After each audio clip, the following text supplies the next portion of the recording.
여러분, 지금 이 순간에도 더 빈 건물들이 늘어나고 있습니다. 세종시 상가 공실률이 30%를 넘었고 김천 혁신도시는 40%에 육박하고 있거든요. 나주 빛가람동은 더 심각합니다. 건물은 반듯한데 사람이 없어요.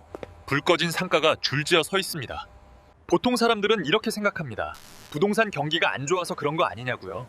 분양받은 사람들이 욕심 부렸다가 손해본 거 아니냐고요. 그런데 여러분, 진짜 원인은 따로 있습니다. 이건 시장 실패가 아니에요. 정부 정책이 만든 재앙입니다. 오늘은 그 숨겨진 진실을 낱낱이 파헤쳐 보겠습니다.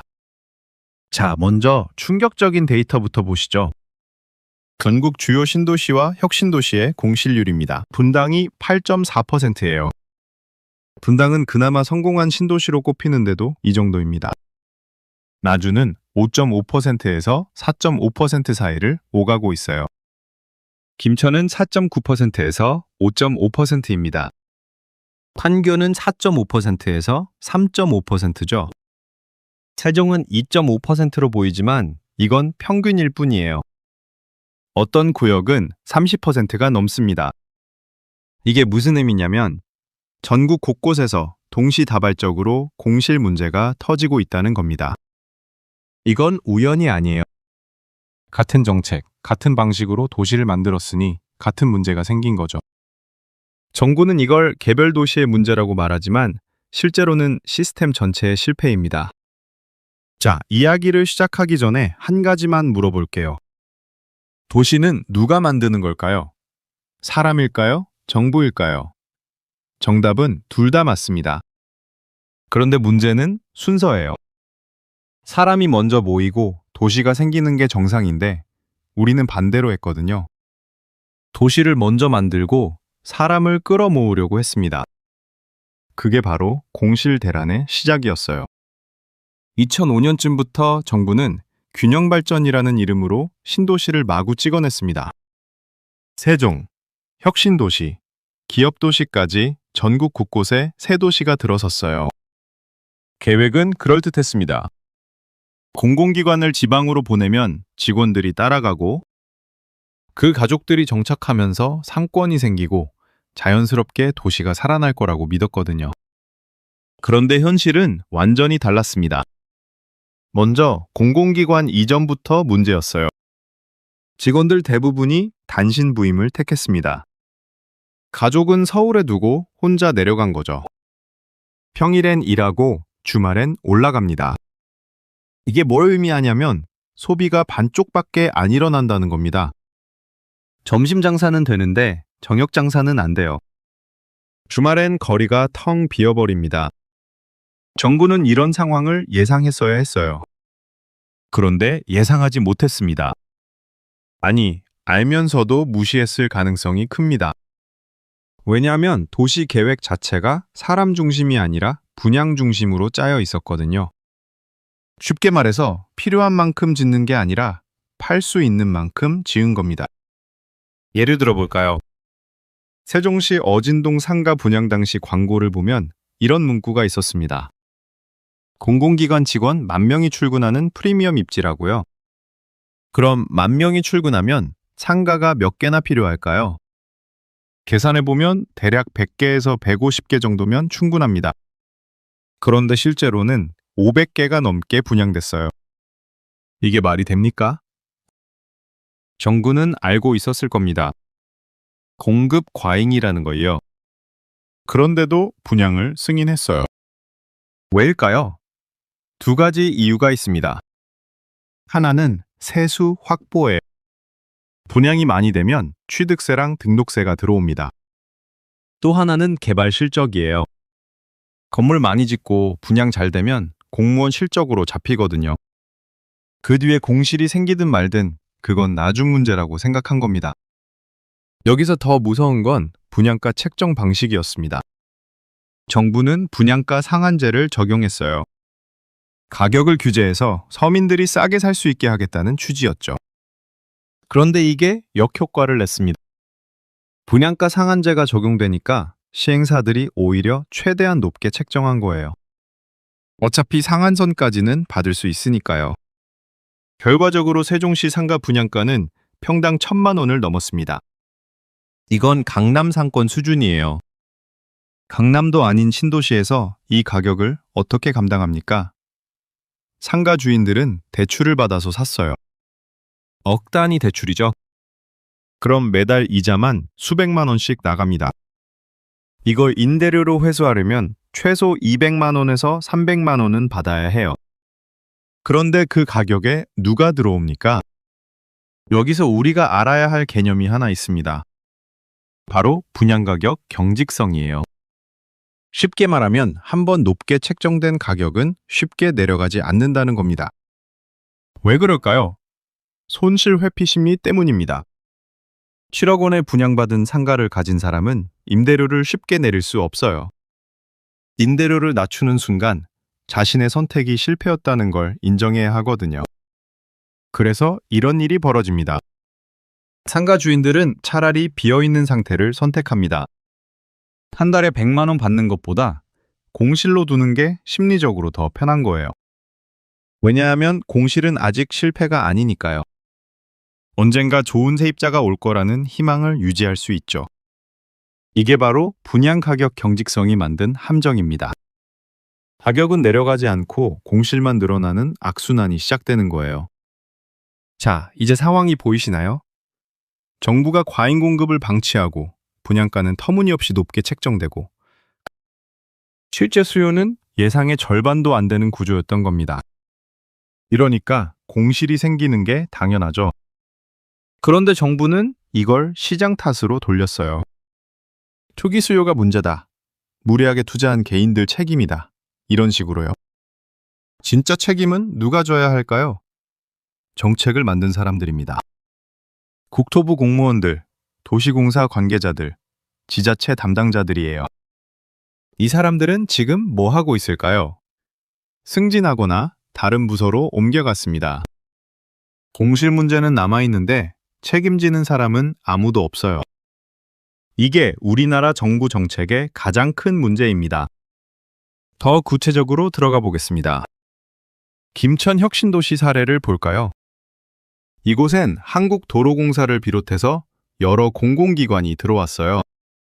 직원 수는 약 6천 명 정도 됩니다. 그런데 상가는 700개가 넘게 지어졌죠. 6천 명이 쓸 상가가 700개입니다. 말이 안 되는 숫자예요. 아까 본 데이터에서 김천 공실률이 5% 정도로 나왔지만 이건 전체 평균입니다. 혁신도시 내부만 따지면 40%가 넘어요. 실제로 김천에 내려간 공공기관 직원 김 부장의 이야기를 들어보겠습니다. 김 부장은 54세이고 가족은 서울에 있어요. 평일엔 혼자 원룸에서 지냅니다. 아침엔 편의점에서 삼각김밥 사 먹고 점심은 구내식당, 저녁은 배달음식이에요. 주말엔 서울로 올라가죠. 김 부장이 김천에서 쓰는 돈은 한 달에 100만 원 정도입니다. 이런 사람이 6천 명이에요. 이 정도 소비로 700개 상가가 돌아갈 수 있을까요? 절대 불가능합니다. 여기서 중요한 현상이 나타납니다. 바로 빨대 효과예요. 영어로는 straw effect라고 하는데 쉽게 말하면 교통이 편리해지면서 대도시가 소도시의 인구와 경제력을 빨아들이는 현상을 말합니다. 김천에서 대구까지 KTX로 30분이면 가거든요. 그러니까 김천 사람들이 쇼핑이나 외식을 하러 대구로 나가버리는 겁니다. 아이러니한 게 뭐냐면 정부는 교통을 좋게 만들면 지방이 발전할 거라고 생각했어요. 그런데 현실은 정반대였습니다. 교통이 좋아지니까 오히려 지방의 돈이 대도시로 빨려 들어가는 거죠. 이게 바로 빨대 효과입니다. 김천은 대구에게, 세종은 서울에게, 나주는 광주에게 돈을 빼앗기고 있어요. 그럼 나주 빛가람동 이야기를 해볼까요? 한국전력공사가 내려가면서 만들어진 도시인데 아까 본 그래프에서 나주 공실률이 5.5%에서 4.5%로 나왔습니다. 하지만 이것도 평균이에요. 실제로 빛가람동만 보면 공실률이 35%를 넘습니다.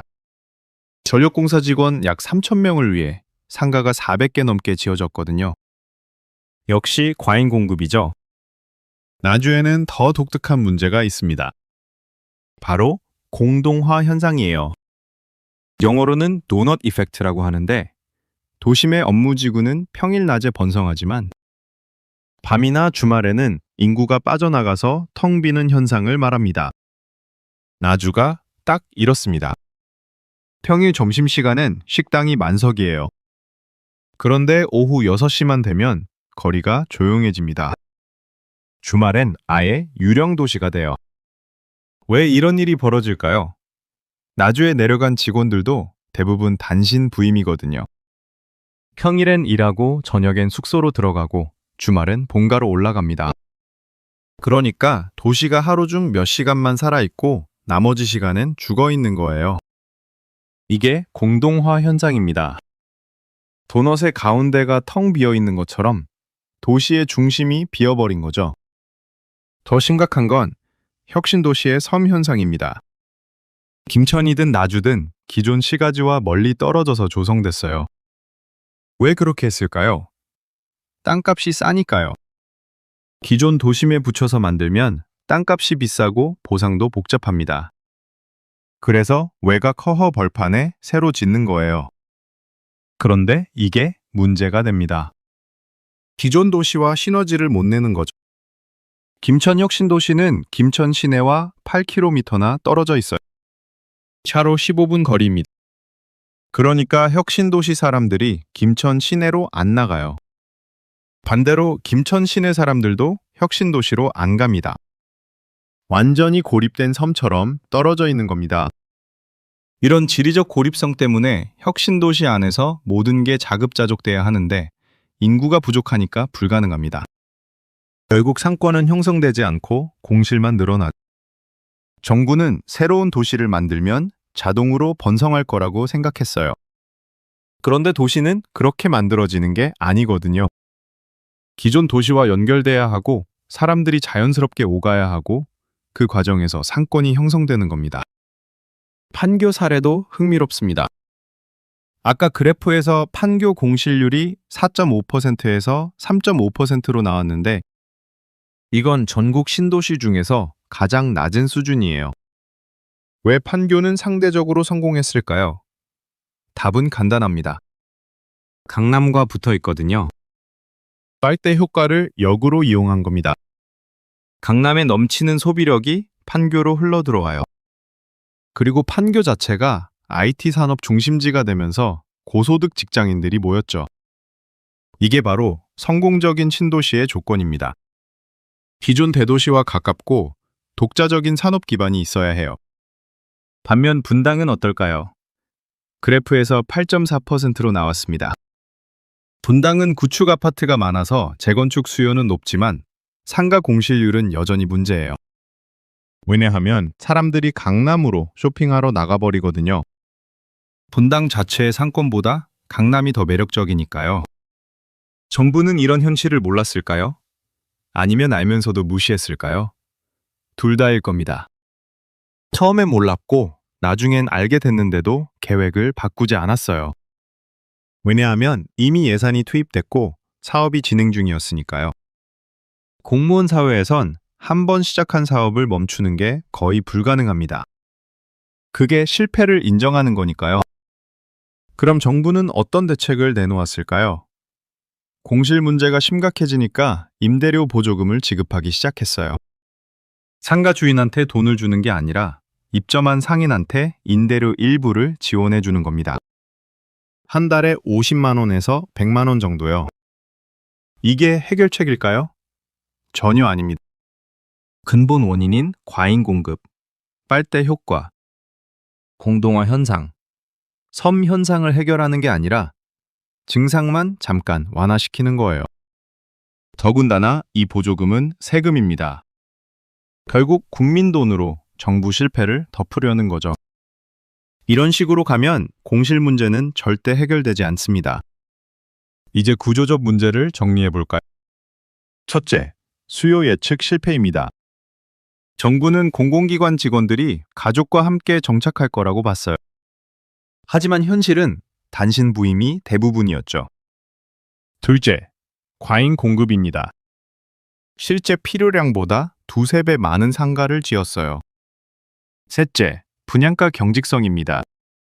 높은 분양가 때문에 손실 회피 심리가 작동해서 임대료를 못 내리는 거죠. 넷째, 빨대 효과입니다.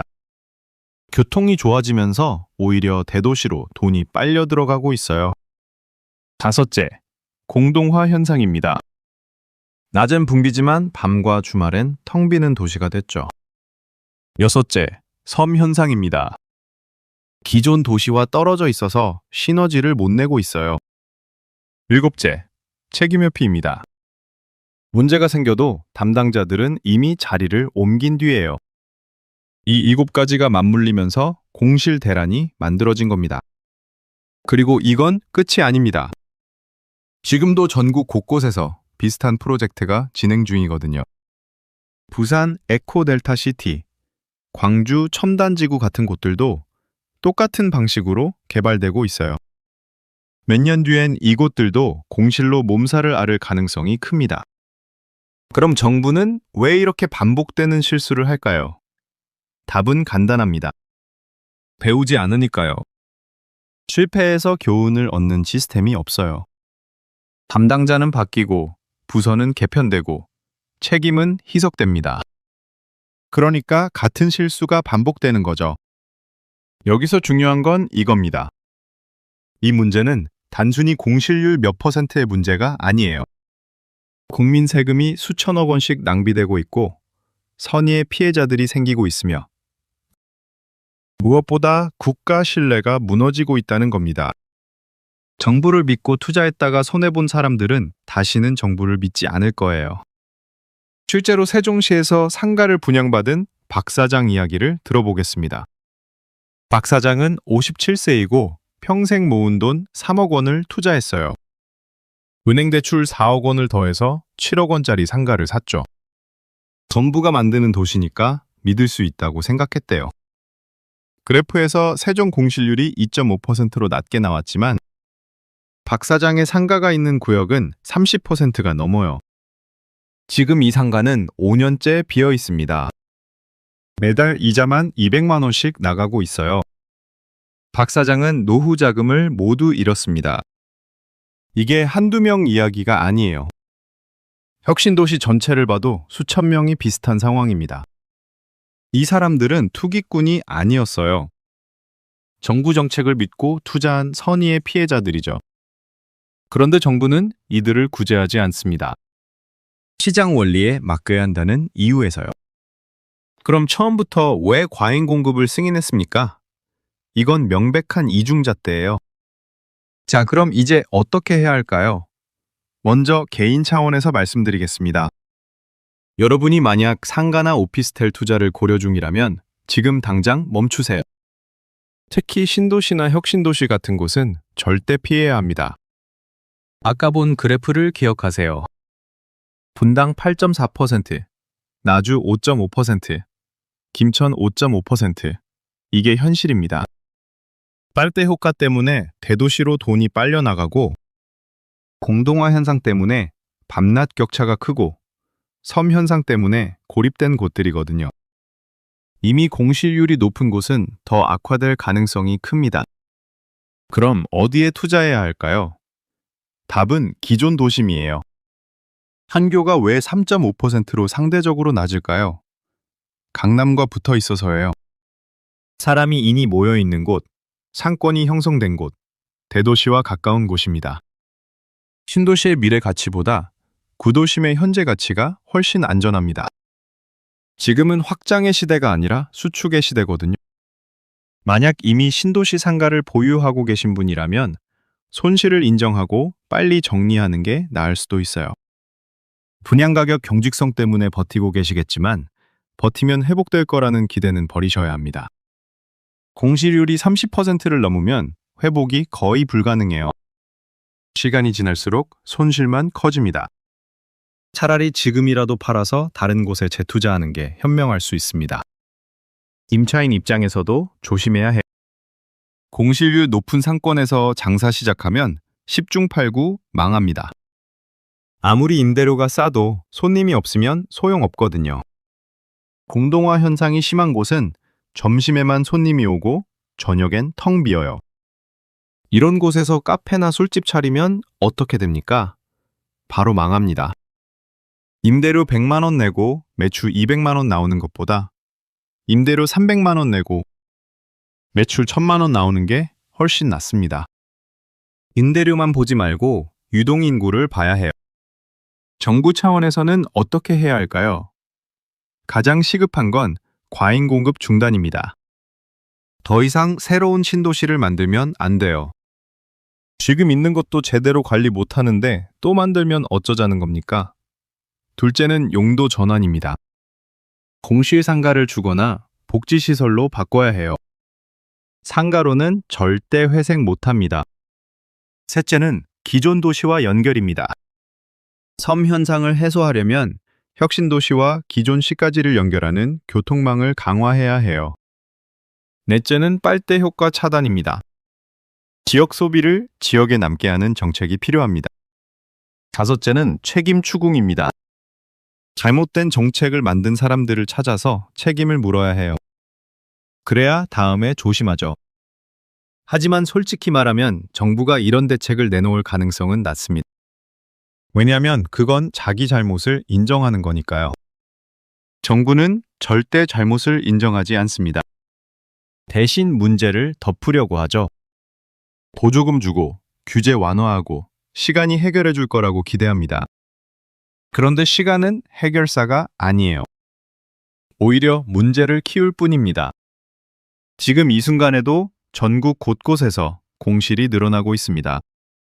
손 놓고 있을 때가 아니에요. 내 돈을 지키려면 지금 당장 움직여야 합니다. 정부를 믿지 마세요. 정책을 믿지 마세요. 오직 현실만 보세요. 그래프가 보여주는 숫자를 보세요. 분당 8.4%, 김천 5%, 나주 5%, 판교 3%. 이게 현실입니다. 사람이 모이는 곳이 어디인지, 돈이 도는 곳이 어디인지, 빨대 효과로 돈이 빠져나가지 않는 곳이 어디인지, 공동화 현상이 없는 곳이 어디인지 그것만 보고 판단하십시오. 공실의 시대는 이제 시작입니다. 앞으로 몇 년간 더 악화될 거예요. 준비하지 않으면 당합니다. 여러분의 선택이 여러분의 미래를 결정합니다.